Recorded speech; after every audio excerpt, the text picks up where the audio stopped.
Happy new year వచ్చేసింది జోరుగా, hearty welcome చెప్పేద్దామా హాయిగా.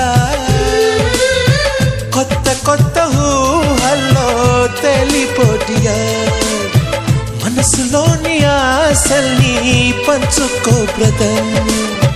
గుండెలోని భావాలు గుప్పుమన్న ఈ వేళ, కదిలల్లే కాలపు కన్నెకి టాటా చెప్పుదామా. జనవరితో అడుగులు వేస్తూ ముందుకి పోదామా.